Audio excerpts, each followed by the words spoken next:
Bom dia. Bom dia a você, amigo. Sim, a você mesmo. Você é muito bem-vindo.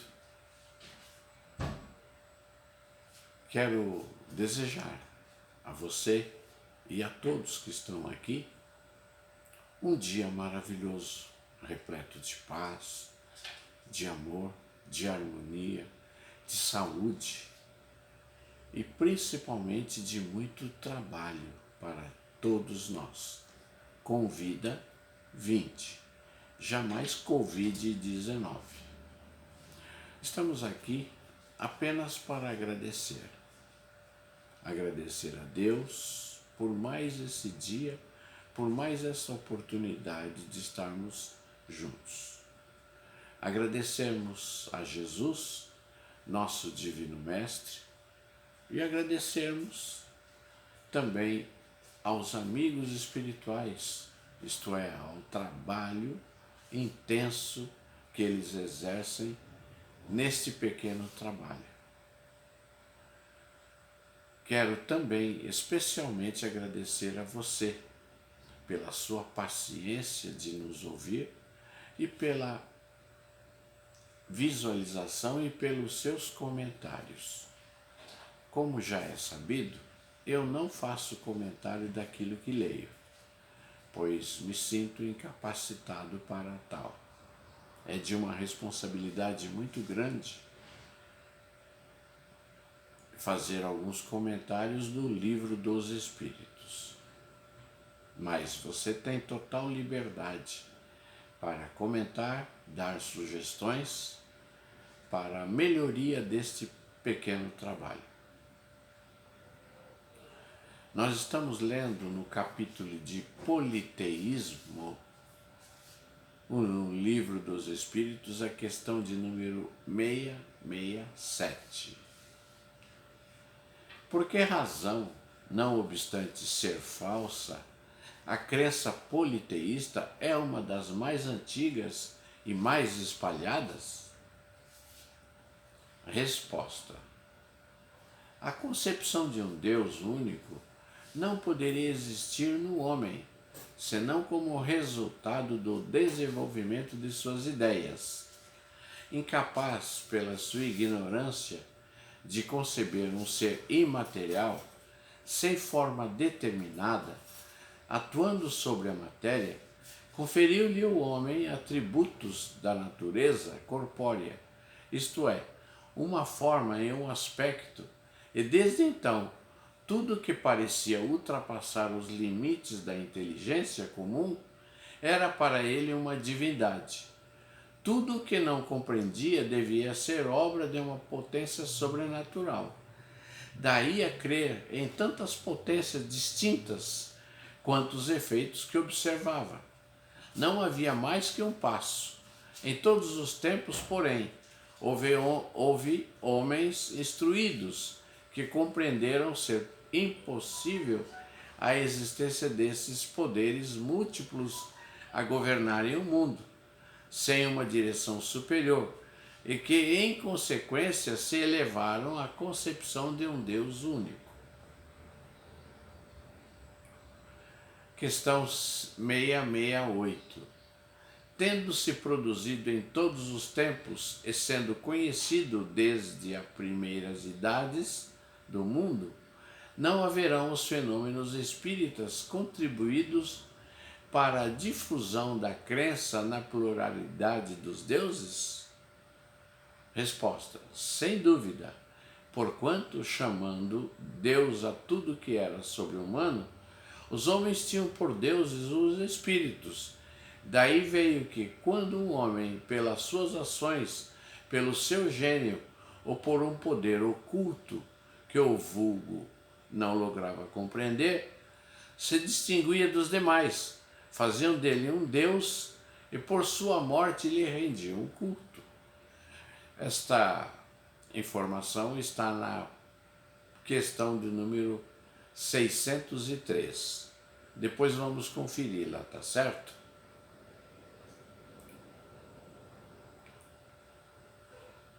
Dando continuidade a essa questão. A palavra Deus tinha entre os antigos acepção mais ampla. Não indicava como presentemente uma personificação do Senhor da natureza. Era uma qualificação genérica que se dava a todo ser existente fora das condições da humanidade. Ora, tendo-lhe as manifestações espíritas revelado a existência de seres incorpóreos, a atuarem como potência da natureza, a esses seres deram eles o nome de deuses, como lhe damos atualmente o de espíritos. Pura questão de palavras, com a única diferença de que, na ignorância em que se achavam, mantida intencionalmente pelos que nisso tinham interesse, eles erigiam templos e altares muito lucrativos, os tais deuses, ao passo que hoje os consideramos simples criaturas como nós, mais ou menos perfeitas e despidas de seus invólucros terrestres. Se estudarmos atentamente os diversos atributos das divindades pagãs, reconheceremos sem esforço todos de que vemos dotados os espíritos nos diferentes graus da escala espírita.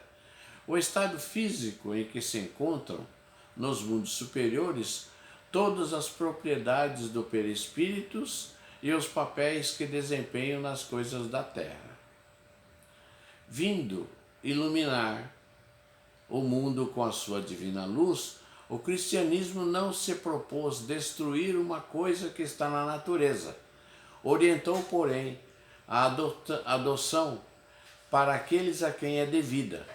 Quanto aos espíritos, a lembrança deles se há perpetuado conforme os povos, sob diversos nomes e suas manifestações, que nunca deixaram de produzir-se, foram interpretados de maneiras diferentes e muitas vezes exploradas sob o prestígio de mistério, enquanto para a religião essas manifestações eram fenômenos miraculosos, que os incrédulos sempre foram embustes. Hoje, mercê de um estado mais sério, feito à luz meridiana, o espiritismo, escoimado das ideias supersticiosas que os ensombravam durante séculos, nos revela um dos maiores e mais sublimes princípios da natureza. Sacrifícios. Questão 669. Remonta à mais alta antiguidade o uso dos sacrifícios humanos, como se explica que o homem tenha sido levado a crer que tais coisas pudessem agradar a Deus? Resposta. Primeiramente porque não compreendia Deus como a fonte da bondade. Nos povos primitivos, a matéria sobrepuja o espírito. Eles se entregam aos instintos dos animais selvagens, por isso é que, em geral, são cruéis, e que neles o senso moral ainda não se acha desenvolvido. Em segundo lugar, é natural que os homens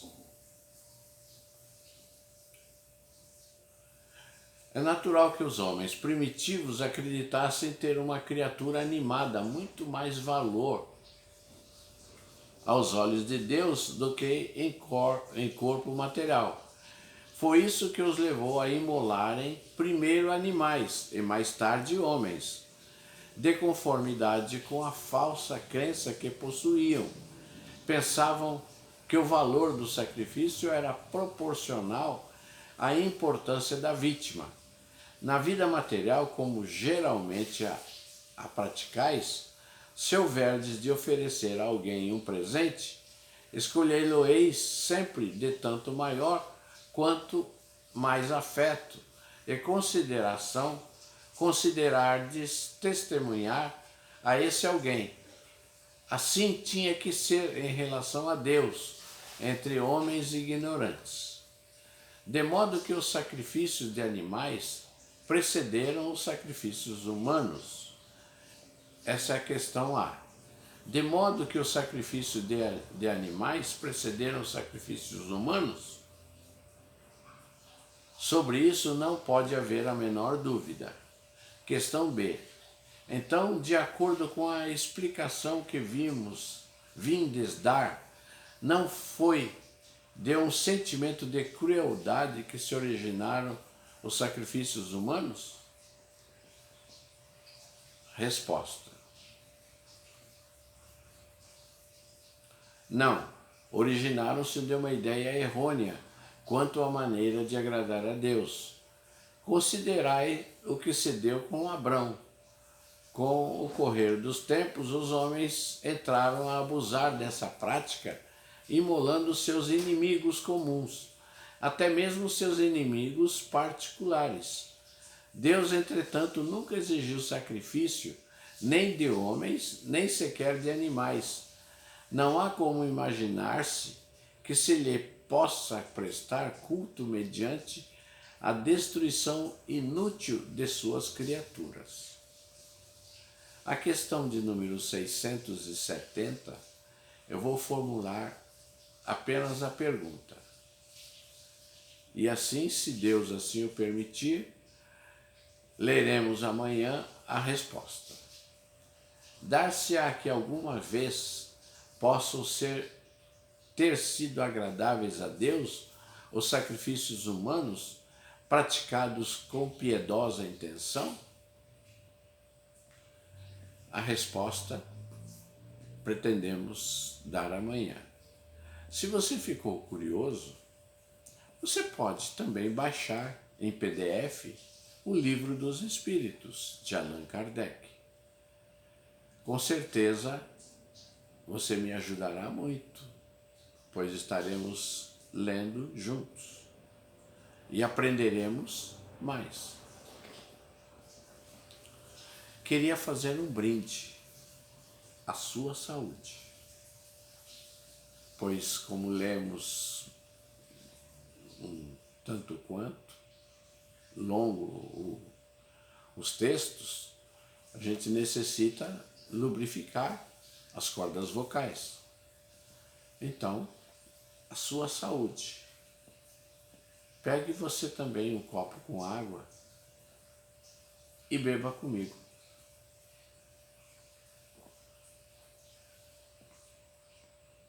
A sua saúde, amigo. Fique com Deus. Prefira sempre a companhia do Pai Criador. Tenha um dia maravilhoso, pois hoje, como dizem os jovens, sextou.